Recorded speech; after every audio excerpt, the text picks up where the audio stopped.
I got to this job, we've been this before, I've done the roofs on this one, so we come back to do the which the driveway is quite large,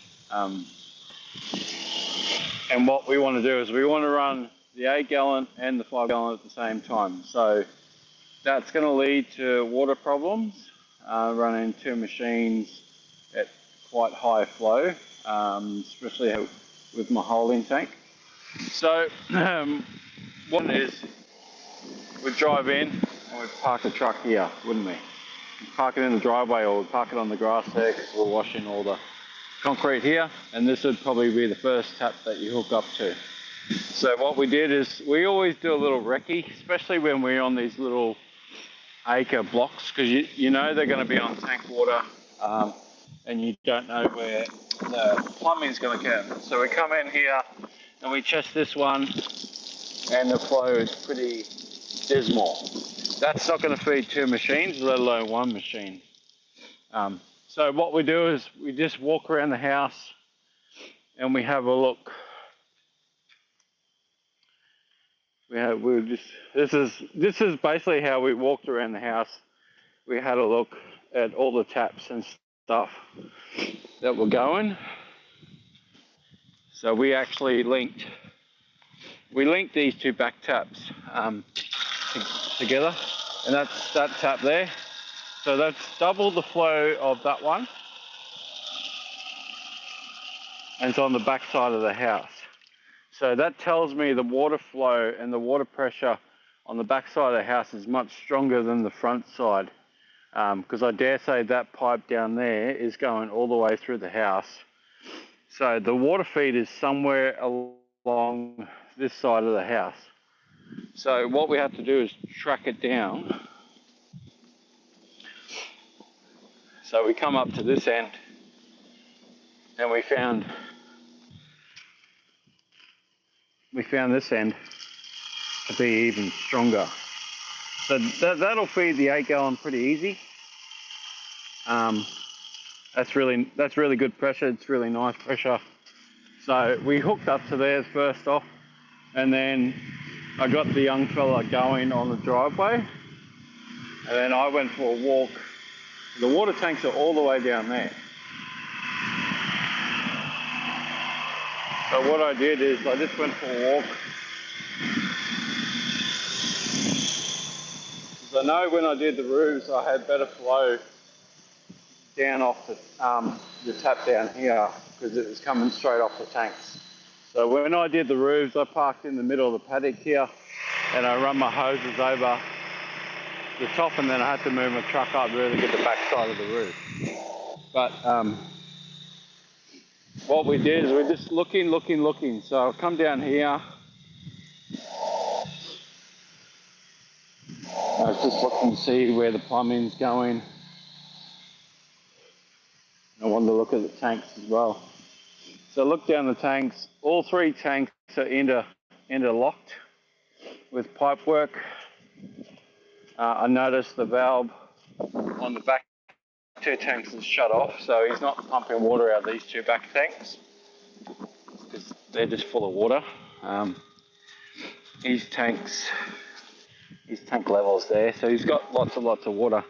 But then I looked down here and had a look at the pump, and he's put a brand new fancy electric pump on since I've been here last, and that's running stronger than an 8 gallon.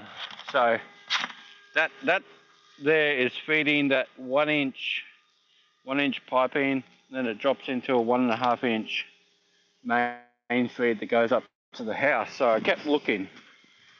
I'm like, well, where does it go into the house? Because this is the tap I fed off last time, and that's got pretty good flow. So I kept looking. I had a look underneath the pool area, because I still haven't seen a filtration system coming off the tanks. Because in Australia, you'll find,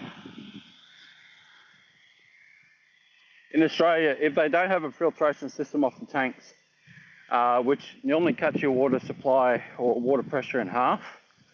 So what you want to try and do is find something on the back side, which is, that tap there is on the back side of the pump, but you want to get something in between the pump and the water filtration system. So I walked down the back here and we found exactly what we were looking for. We found the filtration system and we found a tap that's ducked straight off the side of it. So that's getting fed with a 1-inch hose. That's a 1-inch poly pipe coming into our 3/4 inch pipe. So we got maximum flow there. We got like 360 psi going through that pump, which is crazy. On the other side there is pretty much just water. We're just going to do that sandstone under there. But that's our maximum.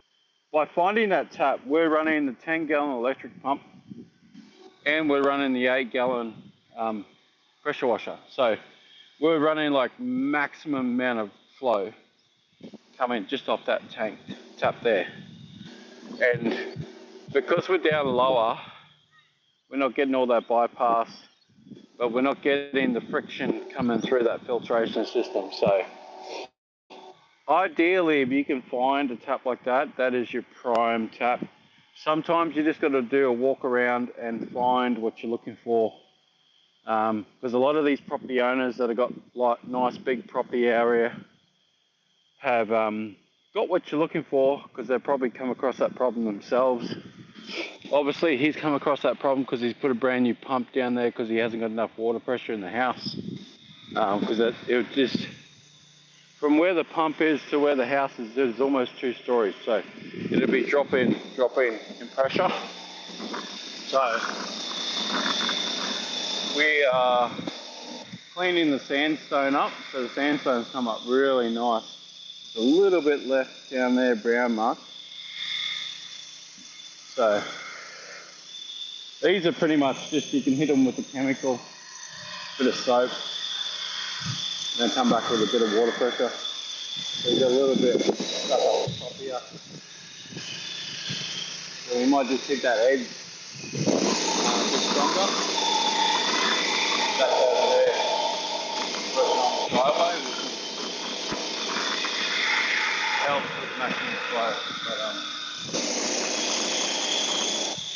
But that might help somebody that hooks up to the front tap and realises they haven't got enough water pressure. Sometimes it takes 5 minutes just to walk around, test all the taps, work out where you are. So next time I come back to clean the top driveway, which goes all the way up the top, because he's going to want to do that once I clean this area. It's a bit like, I clean the roof and then he's like, clean the driveway, and then he'll be like, come back and clean the main driveway. So always getting that recurring work. It's good. Having a customer, I priced him over the phone. He just said, book it in and price me up. So good customer, good. Just going to get into it. What we're going to do is douse. We're going to bomb. We hit these blocks with 6% last time we were here. We're just rinsing out the roof chemical. So you can see the difference after 3 months. So what we're going to do is just come through and we're going to hit all these other blocks with a 6%. Clean up all this room because that's where we sprayed chemical last time. So he's like, it's stayed clean for so long. Can you come in and just do all this for us? Because it's really slippery and slimy when it's wet. They literally can't walk out here because of this stuff here. It's really slick. So we're going to come through, bomb all this, and then we'll move on. We've got 2 roof jobs after this to do, so we've got a pretty busy day. And then if we can get to it, we've got 2 units to do the balconies on. So pretty busy day today, which we were the high $3,000 for today. So it's a pretty large day today. So we are going to crack into it. So catch us later.